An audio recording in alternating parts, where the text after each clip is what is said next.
Hello and good day to wherever you are listening. Bonjour, où que vous soyez, nous sommes vendredi 5 mars 2021, je m'appelle Christian et je vous souhaite la bienvenue au cours de cette conférence de presse de la Covid. Nous avons une interprétation simultanée dans les 6 langues officielles des Nations Unies, l'arabe, le chinois, le français, l'anglais, l'espagnol et le russe, ainsi que le portugais. We'll have a special guest that Dr. Tedros will introduce to you shortly.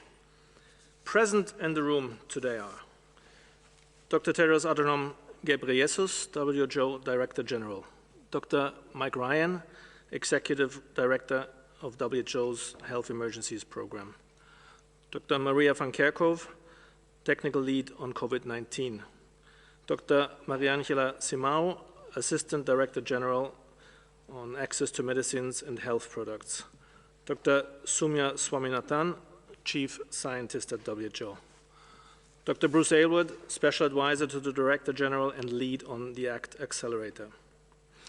Online, we further have Dr. Sose Fall, Assistant Director General for Emergency Response, Dr. Michel Yao, Director for Strategic Health Operations, and Dr. Peter Ben Embrek, the WHO expert on food safety and zoonosis and international lead of the WHO-convened global study of the origins of SARS-CoV-2. Without further ado, let me hand over to Director General for the welcoming remarks. Thank you, Christian. Vielen Dank. Good morning, good afternoon, and good evening. As you know, this was a landmark week for COVAX, with the first vaccination starting in Ghana and Côte d'Ivoire. In addition to those two countries, COVAX has now delivered vaccines in Angola, Cambodia, Colombia, the Democratic Republic of the Congo, the Gambia, India, Kenya, Lesotho, Malawi, Mali, Moldova, Nigeria, the Philippines, the Republic of Korea, Rwanda, Senegal, Sudan, and Uganda. In total, COVAX has delivered more than 20 million doses of vaccine to 20 countries. In the next week, COVAX will deliver 14.4 million doses to further 31 countries. That brings the total number of countries to 51. Earlier this week, COVAX published the first round of allocations, covering the majority of economies participating in the COVAX facility. This is encouraging progress, but the volume of doses being distributed through COVAX is still relatively small. The first round of allocations covers between 2 and 3% of the population of countries receiving vaccines through COVAX, even as other countries make rapid progress towards vaccinating their entire population within the next few months. One of our main priorities now is to increase the ambition of COVAX to help all countries end the pandemic. This means urgent action to ramp up production. We currently face several barriers to increasing the speed and volume of production of vaccines, from export bans to shortages of raw materials, including glass, plastic, and stoppers. WHO is working on 4 approaches. The first and most short-term approach is to connect companies who are producing vaccines with other companies who have excess capacity to fill and finish. This could help to speed up production and increase volumes. For example, part of the deal between Johnson & Johnson and Merck announced this week is for Merck to provide fill and finish for the J&J vaccine. We need more partnerships like this, and we need them in all regions. WHO can support this process by identifying gaps and providing a matchmaking service between vaccine producers and companies with capacity. The second approach is bilateral technology transfer through voluntary licensing from a company that owns the patents on a vaccine to another company who can produce them. A good example of this approach is AstraZeneca, which has transferred the technology for its vaccine to SK Bio in the Republic of Korea and the Serum Institute of India, which is producing AstraZeneca vaccines for COVAX. The main disadvantage of this approach is the lack of transparency. The third approach is coordinated technology transfer. This would involve universities and manufacturers licensing their vaccines to other companies through a global mechanism coordinated by WHO, which would also facilitate the training of staff at the recipient companies and coordinate investments in infrastructure. This provides more transparency and a more coherent global approach that contributes to regional health security. And it is a mechanism that would increase production capacity not only for this pandemic, but for future pandemics and potentially for the production of vaccines for routine immunization programs. In fact, WHO has done this before. After the spread of H5N1 influenza in the mid-2000s, WHO supported technology transfer for the production of pandemic flu vaccines to 14 countries, increasing global capacity by more than 700 million doses. And fourth, many countries with vaccine manufacturing capacity can start producing their own vaccines by waiving intellectual property rights, as provided for in the TRIPS agreement. Those provisions are there for use in emergencies. If now is not a time to use them, then when? This is unprecedented times, and we believe, and WHO believes, that this is a time to trigger that provision and waive patent rights. We thank South Africa and India for their proposal to the World Trade Organization to waive patents on medical products for COVID-19 until the end of this unprecedented pandemic. Next week, WHO and our COVAX partners will meet with partners from governments and the industry to identify bottlenecks in production and discuss how to solve them. To speak more about the potential for technology transfer, today I'm delighted to be joined by Dr. Mary Paul Kinney, the chair of the Medicines Patent Pool Foundation. Mary Paul is no stranger to WHO. Until 2017, she served as WHO's Assistant Director General for Health Systems and Innovation. She is now the Director of Research at INSERM, the National Institute of Health and Medical Research in Paris. Mary Paul, it's always a pleasure to welcome you back to WHO. You have the floor. Thank you very much. Thanks so much, Dr. Tedros. As usual, it is a great pleasure to come to WHO, albeit virtually, and to contribute to the work of the organization. As requested by President Macron of France when he recently convened the principles of Act A in trying to address production issues, what is clear is that we need to be looking at what can be done now in the short term, while we are also looking at the longer term. So as you said, in the short term, while manufacturers with vaccine currently approved seem to have secured capacity to fill all the bulk vaccine they can produce, there are many other products which are in the process of being tested or considered for approval, for which the supply of bulk vaccine is likely to exceed filling capacity. For these manufacturers, access to filling line at drug facilities around the world may greatly increase output. Then there is a medium-term strategy. Existing manufacturers have already established a number of bilateral technology transfer agreements, and many of the vaccine registered in at least one country are already being produced or are in preparation, therefore, for production in other countries. While this is enabling an increase in the global supply, this supply still falls short of demand, and this activity must be increased. And finally, there is a longer-term strategy which will draw from the experience of WHO with influenza vaccines. Those of you who knew me in the years 2006 to 2017 know that this technology program, now headed by Martin Friede, remains one of my legacies at WHO. Under the leadership of WHO, many partners would need to be involved in this work, including many that are already active in COVAX.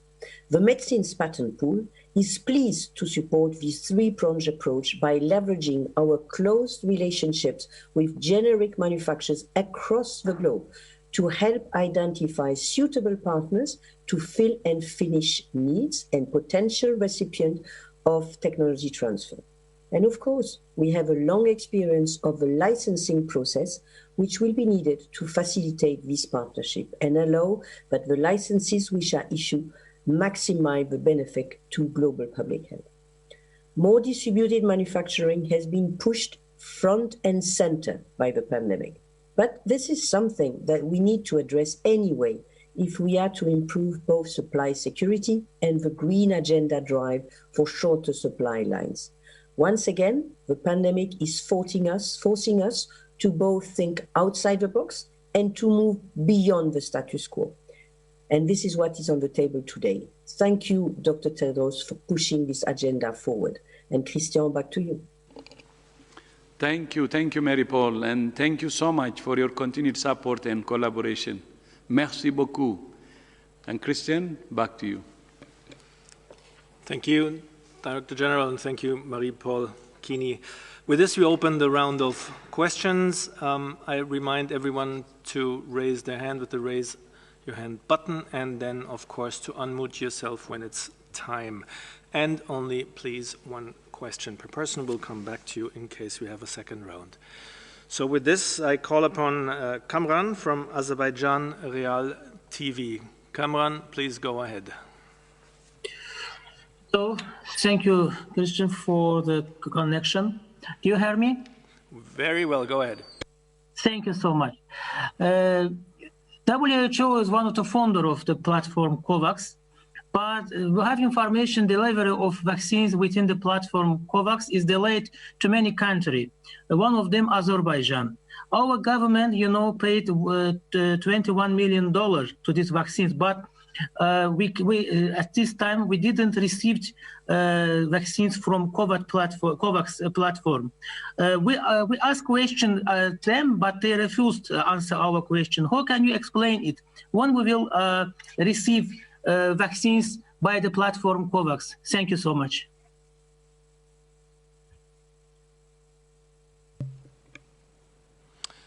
I'll hand over to Dr. Swaminathan, please.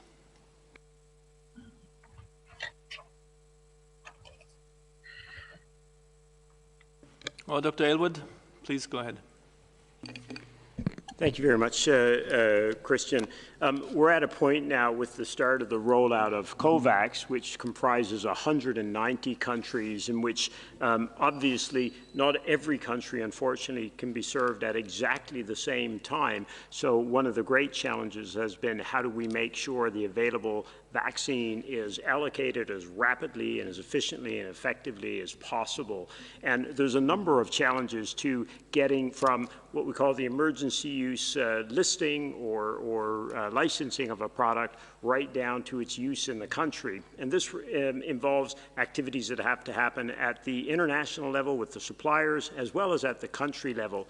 And some of the biggest challenges that we've seen for countries has been putting in place the regulatory authorization for these products, as well as what we call the indemnification and liability provisions for the use of these products. And the regulatory authorizations have to be in place, the indemnification processes have to be in place, the national vaccine plans have to be in place, and then once all that's in place, we've got to be able to link it up with the shipments, the logistics, the purchase orders, etc. So it's quite a complex process, and what we're trying to do now, and you'll see on various websites, make as transparent as possible when we think the products will be able to arrive and when countries are fully ready to receive them.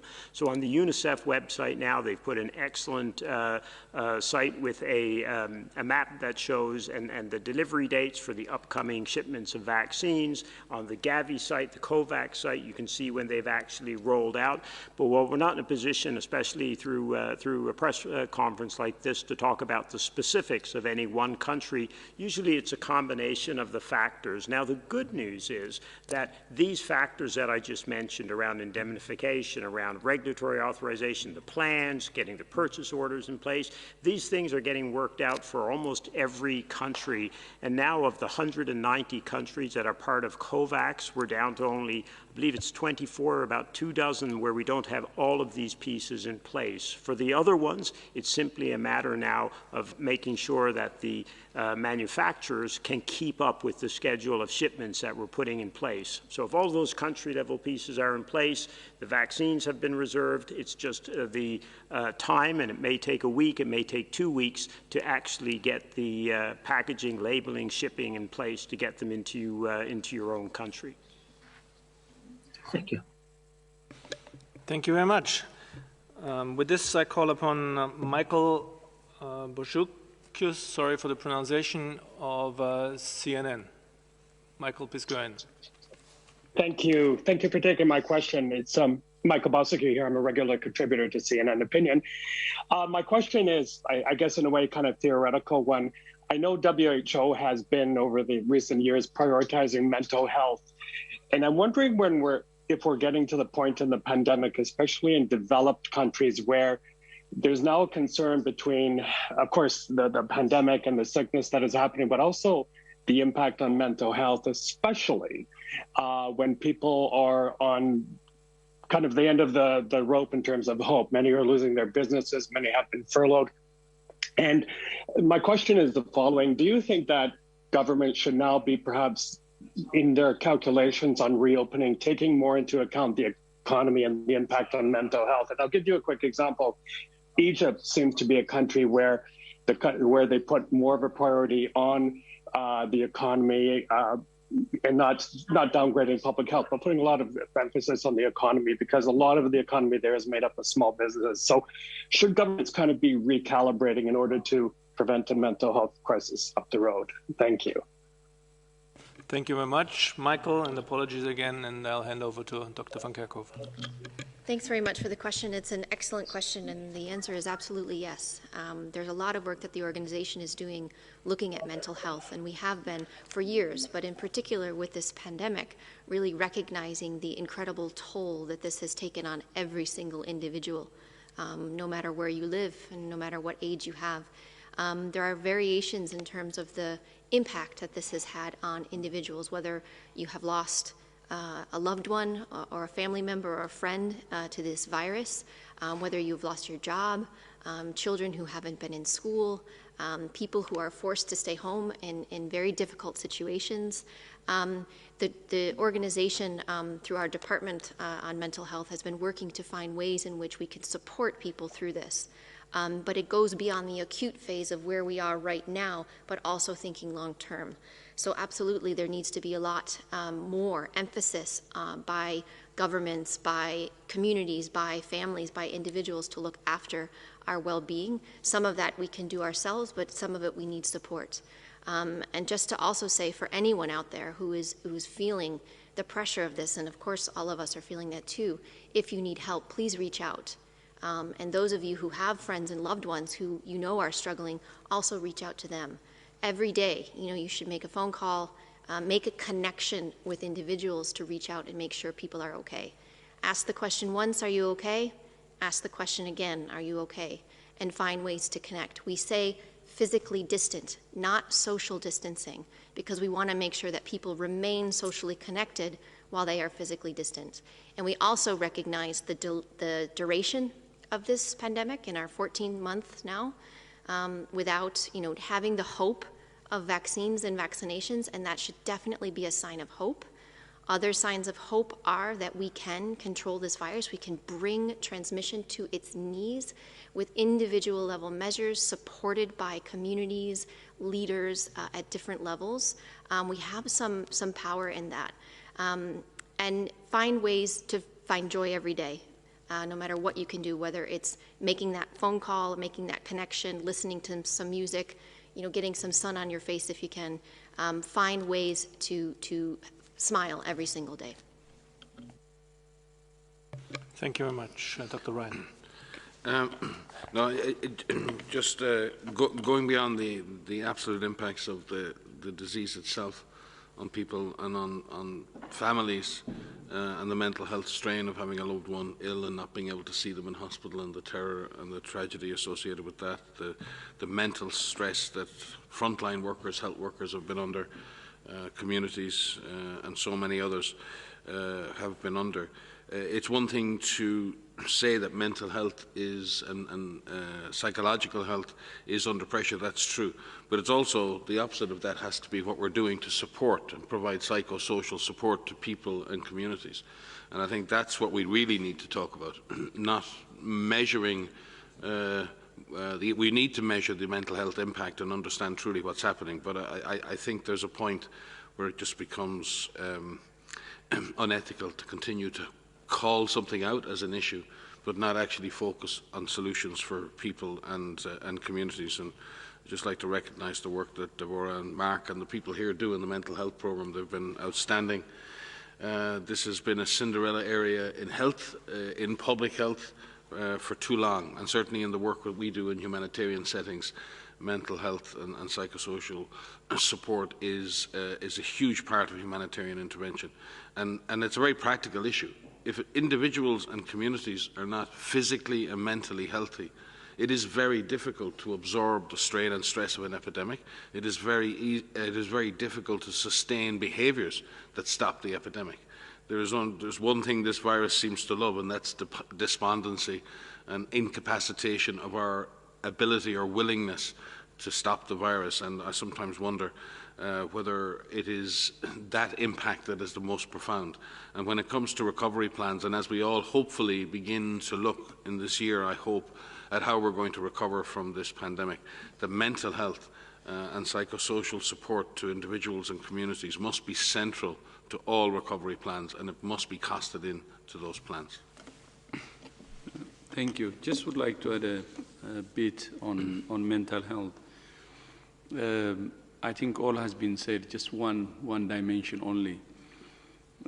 As the world remembers, may remember, it's a long time now, after the Second World War, the world has experienced mass trauma because Second World War affected many, many lives. And now even with this COVID pandemics, with bigger magnitude, more lives have been affected. Almost the whole world is affected. Each and every individual on the surface of the world actually has been affected. And that means mass trauma, which is beyond proportion, even bigger than what the world experienced after the Second World War. And when there is mass trauma, it affects communities for many years to come. So the mental health problem, it's not an issue of just current, like during the pandemics, but even for many, many years to come. And countries have to see it as such and prepare for that. And WHO will support in any way possible to address the mental health as a big proportion, which is the mass trauma. Thank you. Thank you, DG and all. With this, we come to Jeremy Loesch from RFI. Jeremy, over to you. Yes, thank you, Christian. Hello to everyone. A quick one about the report of the interim report that was scheduled for the Wuhan mission.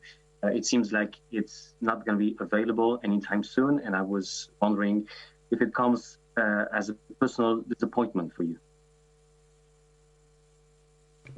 I believe we have Dr. Peter Ben-Embrek online. In this case, would like Dr. Ben-Embrek to take this. Peter?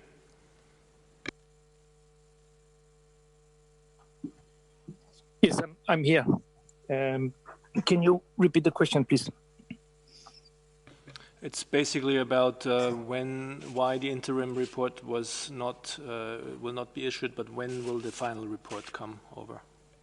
Yeah, we decided to go for the publishing and issuing both reports at the same time, both the summary report and the full report, because they follow each other and it makes sense to issue them together at the same time.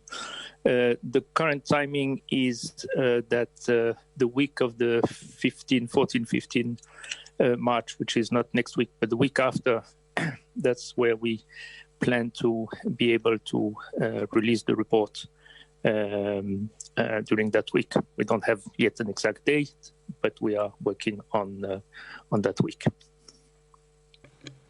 Jeremy, does this cover your question?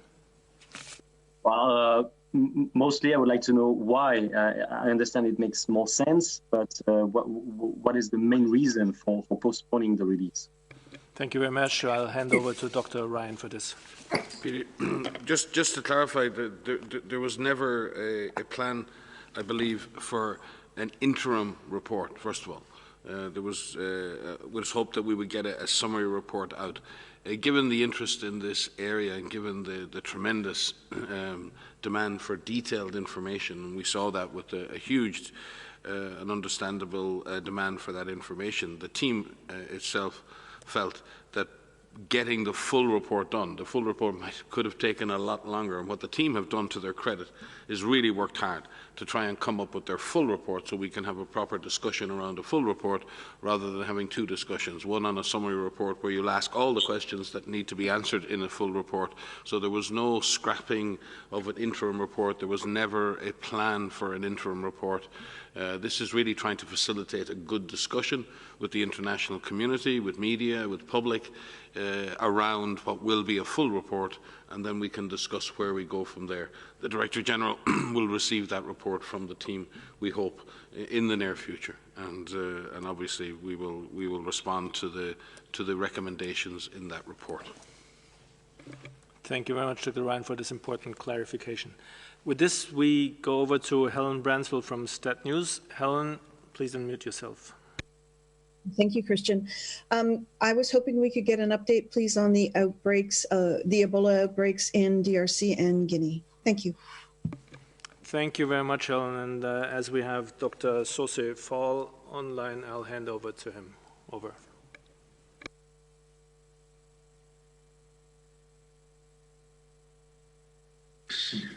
Okay, thank you. Thank you, Ellen, for the questions.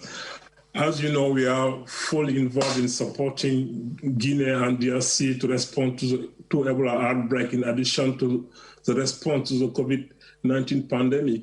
In DRC, so far, we have recorded 11 cases, including 3 new cases over the last week.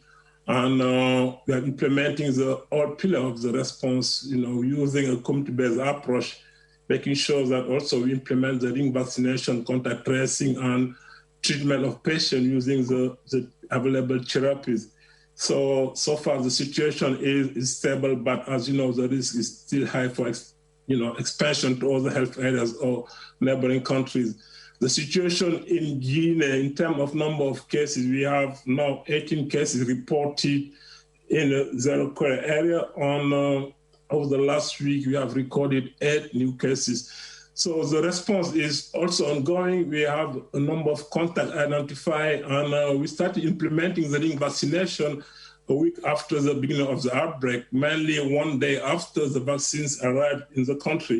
It was really important because we have the capacity in Guinea to conduct ring vaccination. Most of the experts in ring vaccination, even in Congo, were deployed from Guinea. So we are using this local capacity in addition to the people we deploy. We have around now 100 people deployed. As you can see, Dr. Michel Yao, who is the Director of Health Operation, is right now in Guinea, in Zero COVID, reviewing all the pillars of the response to make sure that with partners we are on track using our key performance indicator.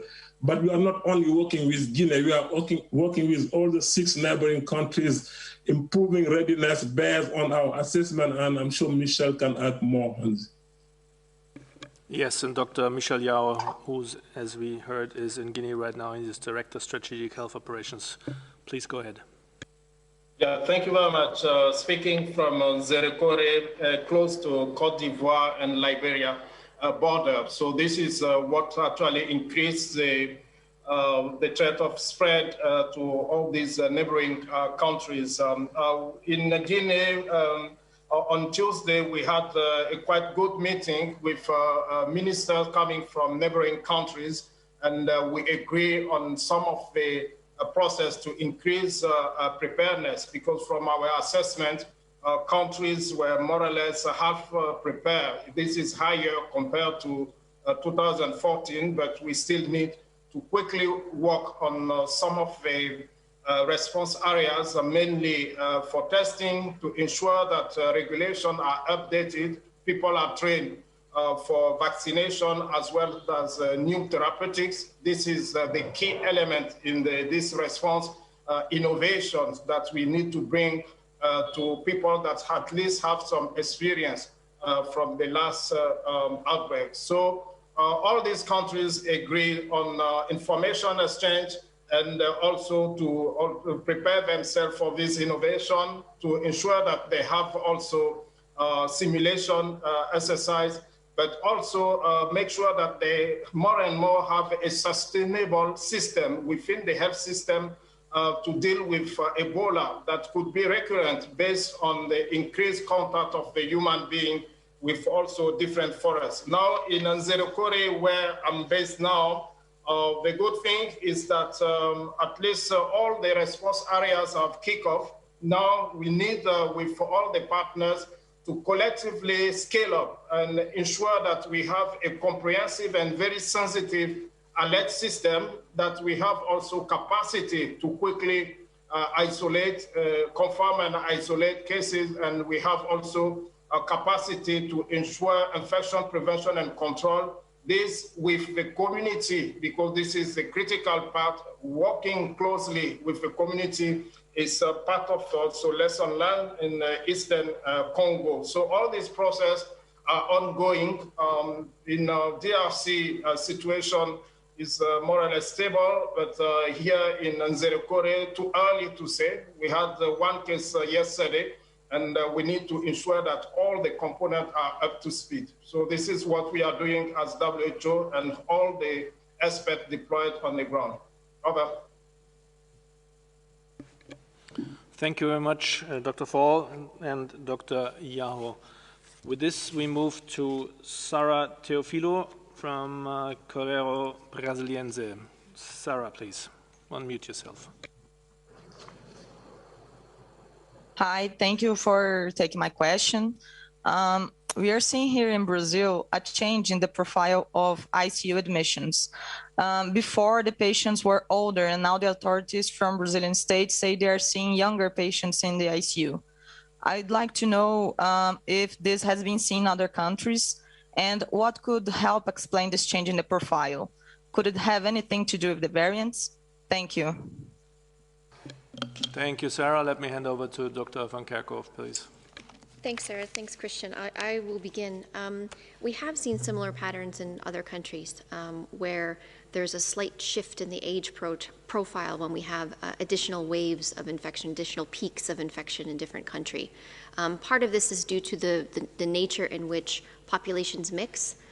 In some countries, when interventions and stay-at-home measures and other measures have been lifted, the first groups to lift those measures tend to be younger individuals heading back to work and whatnot. And we see a shift in the epidemiology because those who are out and about tend to be younger, and those are the ones that are getting infected. And we have seen, with increasing case numbers in individuals, you will see increased hospitalizations and you will see increases in ICU. So that is something that we have seen in other countries. And if you remember, in the beginning of the pandemic, most of the cases that were being detected were severe cases, because this, at the beginning of any epidemic, any pandemic, is focused on those who seek health care. And so most of the individuals who are identified as cases in the beginning of any outbreak tend to be older, because they're the ones that are at risk for higher risk of severe disease, and those are the individuals who seek care. With the situation in Brazil and in other countries that are seeing increases in cases, and we are seeing, you mentioned the variants, there are different virus variants that are circulating. The 3 virus variants that we are tracking, the B117, the B1351, and the P1 that is circulating in Brazil, is associated with increased transmissibility. There are some preliminary studies that suggest that there's increased transmissibility. If you have increased transmissibility, you will have increased case numbers. You'll have increasing numbers of patients that will require hospitalization. You'll have increases in those that are developing severe disease, and that can have an impact on the burden of the healthcare system, which can result in increases in deaths. And unfortunately, we have seen that in a number of countries as well. The best thing that we can do right now, even with these virus variants, we know that the public health and social measures work against these virus variants, including the infection prevention and control measures in healthcare facilities as well as outside of healthcare facilities. So the best thing that we can do now is try to drive down transmission everywhere we can, and prevent as many infections as we can, so that we don't have as many cases that are progressing to severe disease and death. Dr. Ryan, you want to add? Well, just to emphasize what Maria said, there's clearly been a nationwide increase in Brazil, and that's north to south, and that Manaus and Amazonas was really in a very, very difficult situation quite recently. The number of cases and the intensity of that has dropped, but the problem is still very, very much there. And even in Amazonas right now, we're still talking about 80% plus ICU occupation, and overall COVID-19 bed occupancy is nearly 60%, and that's in the context of falling numbers. So that pressure is still there. But what we've seen is similar patterns starting to emerge in other parts of Brazil, particularly in the northeast and even all the way down to the south. We see similar patterns. What Maria said, I think, is key. The public health and social measures, the behavioural measures, stop all of these strains or variants. And we really do. Now is not the time for Brazil, or anywhere else for that matter, to be relaxing. And I say this, I have the same feeling myself. The arrival of vaccine is a moment of great hope, but it potentially also is a moment where we lose concentration. If I think I'm going to get a vaccine maybe in the next few weeks or the next 6 weeks or the next 2 months, maybe I'm not so careful anymore. Maybe I think I'm through this, right? You don't need a whole lot of people to start thinking like that we give the virus opportunities to spread. We saw that in Europe. We saw that coming up to the Christmas period. Small changes in the behaviour of a large number of people can lead to huge changes in the epidemiology of this virus. I think we need to have learned that by now. So when we change our behaviour, the virus changes in terms of its capacity. So we need to adapt our behaviour carefully, systematically, and we need to be very careful when exiting public health and social measures, however difficult they are. The states and the municipalities there's 5,600 municipalities in Brazil, I think. Mariangela will tell me if I'm wrong.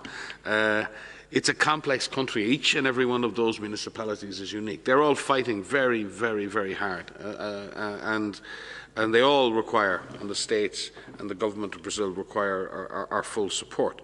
But the story in Brazil can be and will be repeated elsewhere if we stop implementing the measures as we need to implement them. We need to support communities to do that, not criticise communities who do that. And this is going to be the case in the Americas, in Europe, and everywhere else.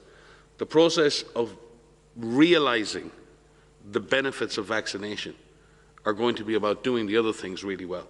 Keeping up our own personal behaviour, maintaining public health measures where we need to until we're sure we can control the disease, getting our public health and surveillance measures back in place. Many countries have stopped doing case finding and contact tracing because they've had such intense community transmission.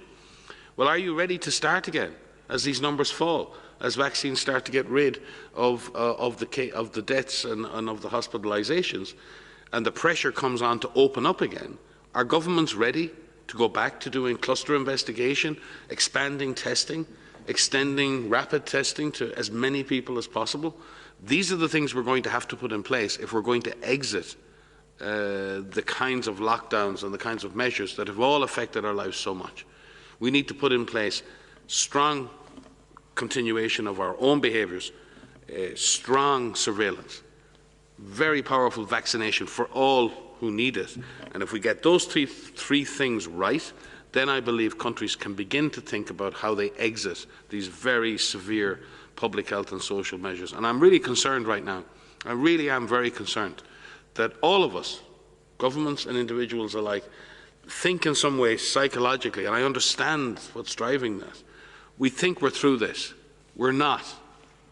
And countries are going to lurch back into third and fourth surges if we're not careful. I hate to be the party pooper here, but that's unfortunately the way I see it. And we should not waste the hope that vaccines bring. We should not waste the precious gift that vaccines will bring by dropping our guard in other areas. It's really, really important. Yeah. I fully agree. The situation in Brazil is very, very concerning. If we check the figures, maybe compare what the number of cases were in November 2nd, the week of November, to 114,000. And it has been continuing to increase constantly and reached now, week of February 22, around 374,000 cases. And it's not the number of cases. If you take the number of deaths, in November, the week of November 2, it was 2,538. In February, the week of February 22, it's 8,000 deaths per week from 2,500, constantly increasing again. When we saw some declining trends in many countries the past 6 weeks, the situation in Brazil was either on the increase or just plateau. But of course, more of a tendency to increase. I think Brazil has to take this very, very seriously. And as my colleagues said, while doing everything to roll out vaccines, but in the whole country, aggressive use of the public health measures, social measures, will be very, very crucial. Without doing things to impact transmission or suppress the virus, I don't think we will be able in Brazil to have the declining trend. So I'd like to underline that the situation is very serious and we're very concerned, and the public health measures that Brazil takes should be aggressive while also rolling out vaccines. Thank you. Just one thing I forgot to add, because I think the journalist asked this question about the variants. There are many variants that have circulated in Brazil, but the P1 variant has become dominant. We are concerned about the P1 variant. It carries some very specific mutations that confer on the virus very particular advantages, particularly around transmission. And there is no question that it has added to the complexity of the situation that Brazil faces. And equally, Brazil would have been one of the areas, particularly around Amazonas, Manaus, that had intense previous outbreaks. So again, there is no question that a proportion of these cases that are occurring now are reinfections, potentially due to waning immunity or due to the fact that the virus new variants may be evading the immunologic protection of natural immunity, which in itself means we have to be very careful with vaccines and ensuring that the vaccines work against these strains. It's really important, for example, there's a really, really good genomic sequencing network in Central and South America. We need to support those networks now to do really intensive genomic sequencing, to share that information, to link that information to the metadata around clinical and epidemiologic factors. We need to be able to support those superb scientists, and I've seen some wonderful presentations over the last couple of days. There's some excellent papers in preprint, really around the situation in Brazil and surrounding countries. So South America in particular, and the scientists in South America, deserve our full support to fully understand the dynamics, because this is important for the rest of the world.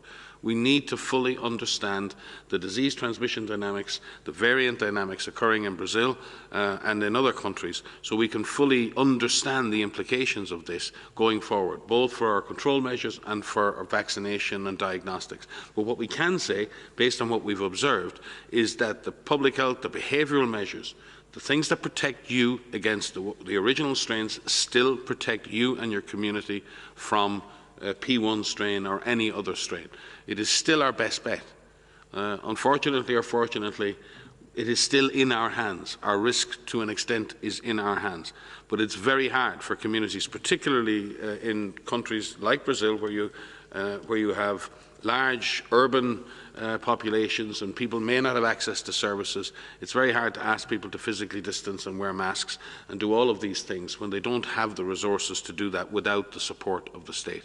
So I think this is a moment where all countries need to re-examine how much support they're giving to communities to sustain these behaviours. Thank you. Yeah, sorry for coming back again, but always maybe just one more last thing. You know, the situation in Brazil, of course, we said we're very much concerned, but the concern is not just about Brazil only.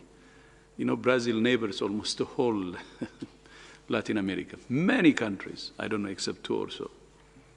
Means if Brazil is not, serious, then it will continue to affect all the neighborhood there and beyond.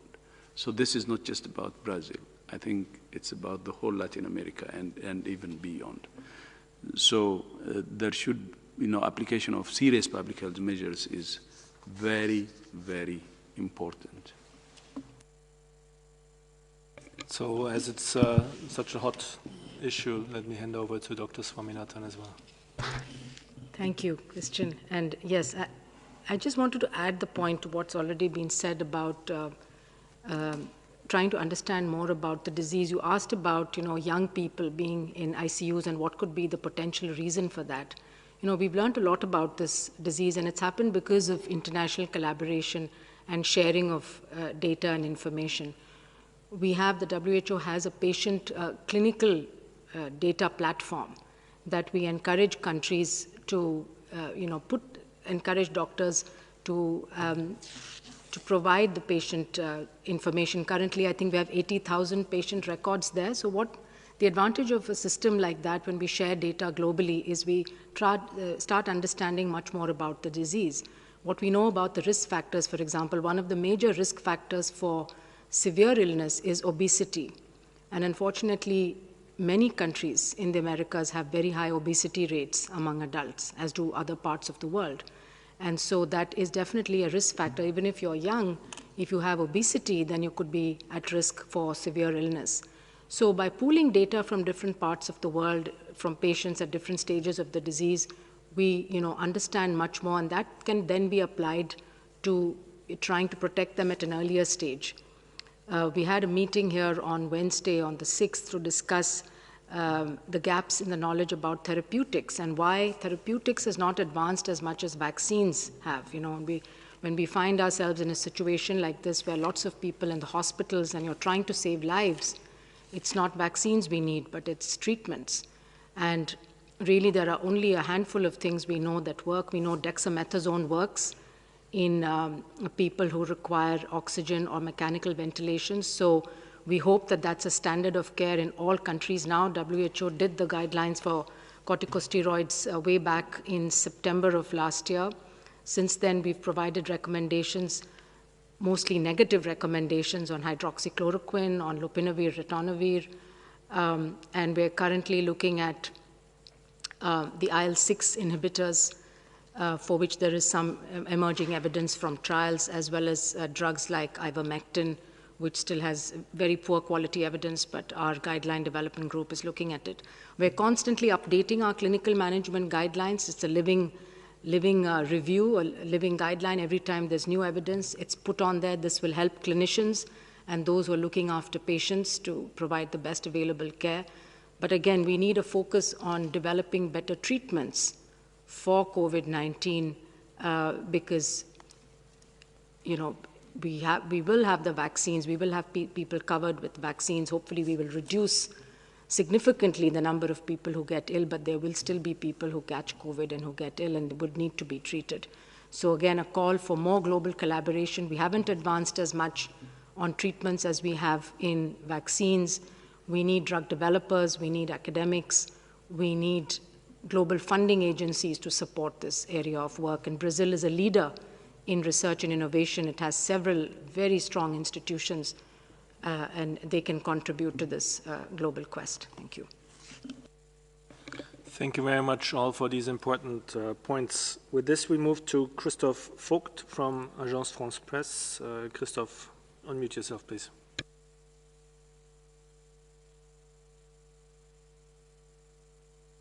Christophe Vogt. Good evening. Thank you for taking my question.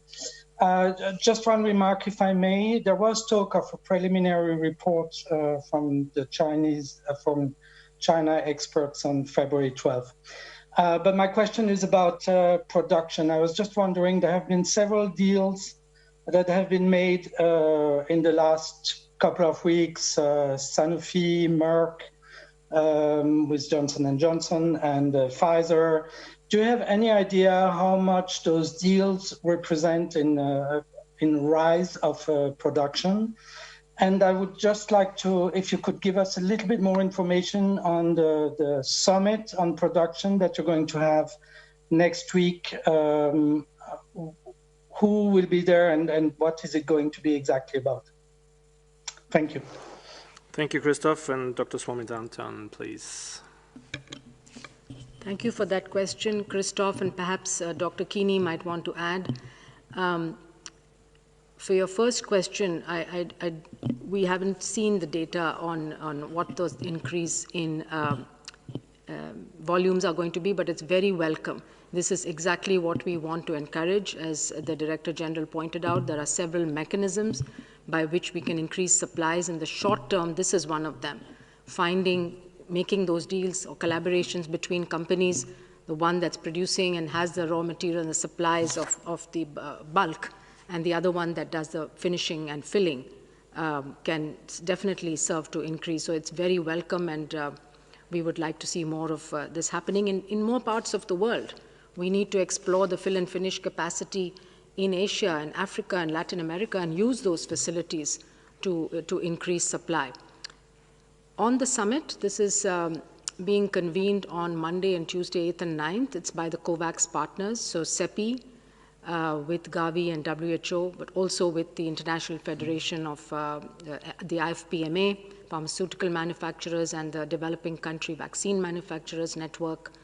It's essentially to look at, it'll have government representatives, companies, as well as experts to shine the light on the gaps that we have currently in the supply chain of reagents, of raw materials, of products that you need to make vaccines. And these are things that the manufacturers know what they need. There are global supply chains which are not working so well anymore, as well as the unprecedented demand for things like plastic and glass and stoppers and vials and also the raw materials, the chemicals. All of this will be discussed, so the gaps will be identified, but also what the solutions could be. Where do we source these materials from? And hopefully we can do some matchmaking, find some solutions to fill that gap, because that can make a difference again in the short term, even as we're looking at more medium and longer term. So the summit is really focusing on that upstream area of the gaps, how they can be filled, and for solutions to be found. And then WHO will also continue a stream of work on technology transfer that we're now developing with the partners, where we would like to encourage the transfer of technology, be it mRNA platforms or viral vectors, to those recipients in different parts of the world which might have infrastructure and capacity available, but may not have this particular technology. And so if we can arrange the technology transfer in a voluntary manner through interested parties, we can build capacity not just to make vaccines for COVID, but for other infectious diseases, for future pandemics, to address pathogens which kill a lot of people every year, like tuberculosis. So this is really an area which I think, while the pandemic has provided an opportunity, can have an impact beyond the pandemic. But it's going to require a lot of technical work and of course, collaboration and cooperation from those who currently have these technologies that have been proven to work or that are currently in the pipeline, and transfer those to areas which can accept and become hubs. This will also help to build regional health security for the future. We would like to see production happening in a distributed manner in all regions in the world. So I'll stop there. Maybe either Mary Angela or Mary Paul might want to add. Yeah, let me look at Dr. Marie-Paul Keeney first to see Mary Paul. Thank you. Thank you. Just one comment, I think that Soumya covered it very extensively, is that we need to move beyond just IFPMA. So it's excellent that IFPMA companies help each other, but we need also to go beyond. And there are many generic drug manufacturers who have a high record in terms of being able to operate under good manufacturing practices, which could also help on this process. Dr. Simao, please. Just to complement, because we are talking about increasing capacity for increased number of doses, availability to the world, which is excellent. So these bilateral agreements and the all movements to increase capacity are welcome. However, we would like to see more of a commitment to equitable access, right? That once these vaccines are available and there's an increased capacity, that they don't all go to high-income countries, right? That there is a commitment, a strong commitment to ensure that the COVAX facility has access, and because through the COVAX facility we have a mechanism to make these vaccines go to low and middle income countries, upper middle income countries, everyone in this planet. So it's very important that this type of increased capacity helps to the world to achieve greater equity. And the DG has called, our Director General has called many times for industry to commit to ensuring that there is equitable access to the vaccines that are produced. So it's a very good point. Thank you. Thank you very much, and thank you very much also, Dr. Keeney. We have time for one, maybe two more questions. Oh, no, we have one more question, right. And then we change continent. We go to Latika Book from Sydney Morning Herald. Latika, please. Thank you so much to be lucky last, much appreciated. And just to push the friendship, I'm going to ask two questions. Dr. Tedros, you will obviously have seen this letter by the 24 scientists saying that they believe there should now be an investigation held independently of the WHO's own probe because they don't have confidence in what the WHO has been able to unearth in China. Would you agree with that? And secondly, you no doubt saw Italy blocking supply of vaccines to Australia. They have cited the reason being that Australia has eliminated coronavirus, so it doesn't need the vaccines as swiftly as possible. Is that, in your opinion, a fair and reasonable excuse and justification for blocking supply of vaccines to other countries? Thank you. Dr. Ryan, please. On the specific issue of the letter, from scientists on China.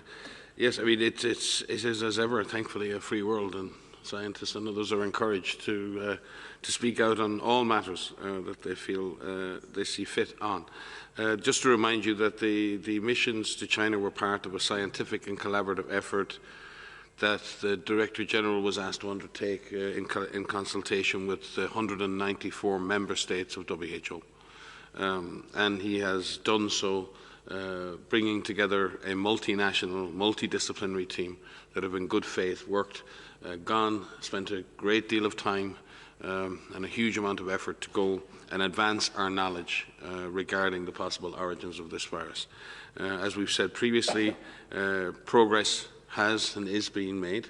Nobody is declaring successful outcomes as yet. We await the report of the team. We thank them for their hard work and for their acumen, and we will await that report. In parallel, if others want to call for anything else, they're perfectly within their rights to do so. I would, though, suggest that people maybe just take a few days to wait and examine what the outcomes are. There will certainly need to be more work. There is no question, and that was envisaged in the resolution of the World Health Assembly. And again, let me remind you, the World Health Assembly is a meeting of 194 ministers of health from around the world. That Health Assembly envisaged scientific and collaborative missions. It was in the plural. There was a fundamental understanding, even at that time, that it was going to take time and potentially multiple missions to fully understand this.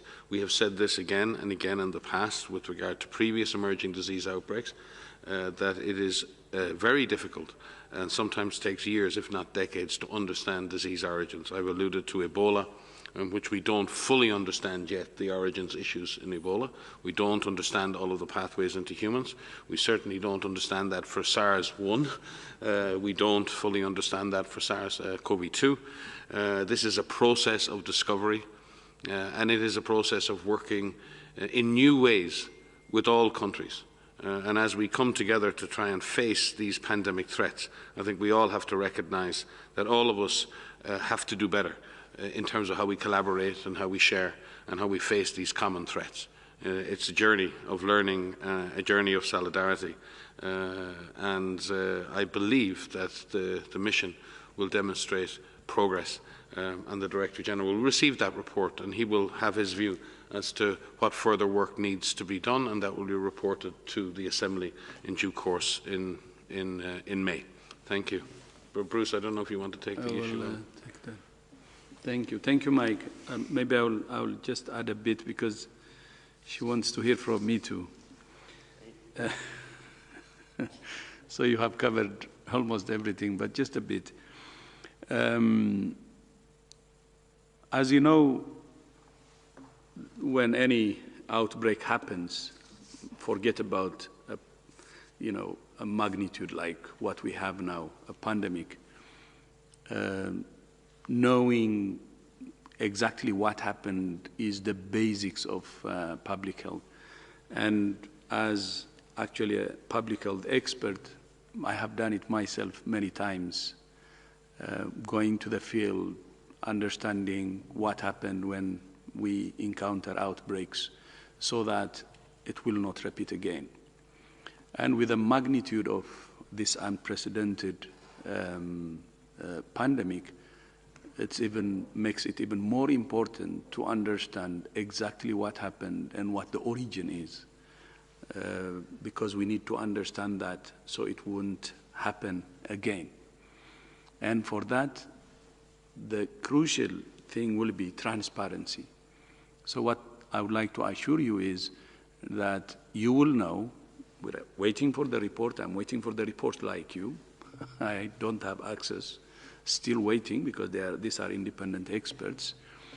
Then you will see for yourself, but what I would like to assure you is that everything that happened during the trip will be presented transparently. So I assure that there will be transparency and see exactly what happened, what were the gains, what were the challenges, and then where do we take it from here. So that's what I would like to assure you. And because that's what is going to help the world transparency, openness, and see exactly what happened and learn from it. Thank you. Thank you very much, both, and Dr. Tedros. We overshot time and we covered a good amount of questions ranging from Ebola to COVID and others. So before I hand back over to Dr. Tedros for the final comments, let me remind everyone that the audio files and the remarks of the Director General will be sent right after the briefing. The full transcript of the briefing is available tomorrow morning on our website. Any other follow-ups, please direct to media inquiries at who.int. I want to thank our special guest, Dr. Marie-Paul Keeney, today, and of course everybody who participated and you online. Dr. Tedros. No, thank you. Thank you very much, Christian, and thank you to all who have joined today. And look forward to seeing you in our upcoming presser. And have a nice weekend, I think. Bon weekend. Yeah, thank you.